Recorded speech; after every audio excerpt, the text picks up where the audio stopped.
రేవంత్ సర్కార్ versus Congress party ఇప్పుడు ఇదే హాట్ టాపిక్. పార్టీలోని ముఖ్య నేతలు ప్రభుత్వంలోని పెద్దల మధ్య ఆధిపత్య పోరు చిచ్చురాజుకుందన్న వార్తలు ఇప్పుడు గాంధీ భవన్లో జోరుగా షికారు చేస్తున్నాయి.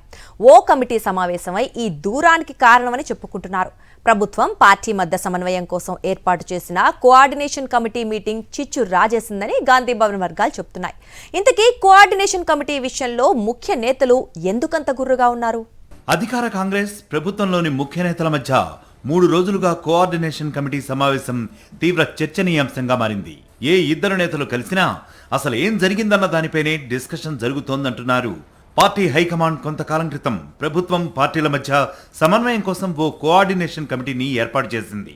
CM Revanth Reddy, deputy CM Bhatti Vikramarka, PCC chief Mahesh Kumar Goud, in charge Meenakshi Natarajan, మంత్రులు ఉత్తమ్ కుమార్ రెడ్డి, దామోదర రాజనరసింహ, సీతక్కలతో పాటు ఏఐసీసీ నేత చల్లా వంశీచంద్ రెడ్డిలు ఇందులో సభ్యులుగా ఉన్నారు.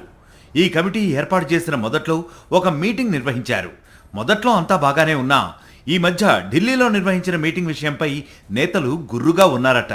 మీటింగ్ జరిగిన విధానం, తీసుకున్న నిర్ణయాలపై సీఎం రేవంత్ రెడ్డి, మంత్రులు తీవ్ర అసహనంతో రగిలిపోతున్నారని చెప్పుకుంటున్నారు.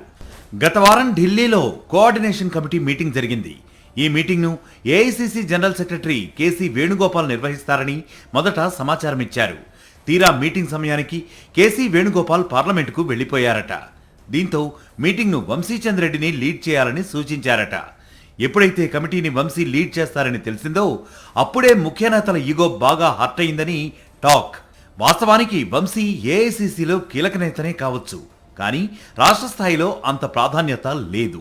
వంశీ మీటింగ్ లీడ్ చేస్తారన్న సమాచారంతో CM Revanth Reddy, deputy CM Bhatti చాలా లేట్గా వెళ్లారట. ఉదయం 10 గంటలకు జరగాల్సిన మీటింగ్ కాస్త 11:30కు స్టార్ట్ అయింది. వంశీ లీడ్ చేసేసరికి మంత్రులు కూడా తమ అభిప్రాయాలను చెప్పకుండా సైలెంట్గా ఉండిపోయారట. మీటింగ్ కోసం ఒక మంత్రి పెద్ద నివేదికను తయారు చేసుకుని వెళ్లారట. కానీ అక్కడి వాతావరణం చూసి సైలెంట్ అయిపోయారని చెబుతున్నారు. ఇక మీటింగ్కు సంబంధించిన ఫోటోలు బాగా వైరల్ కావడంతో మిగిలిన నేతలు బాగా నొచ్చుకున్నారట. దీనికి తోడు కోఆర్డినేషన్ మీటింగ్లో తీసుకున్న నిర్ణయం సీఎంతో పాటు మంత్రులను బాగా ఇబ్బంది పెట్టిందంటున్నారు.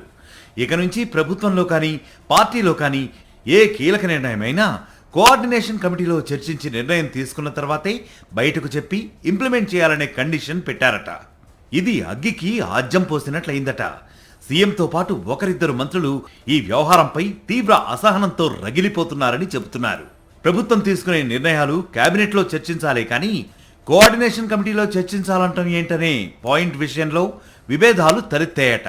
అందుకే హైదరాబాద్కు వచ్చాక సీఎం రేవంత్ రెడ్డి ఫైర్ అయ్యారంటున్నారు. పార్టీ వేరు, ప్రభుత్వం వేరు.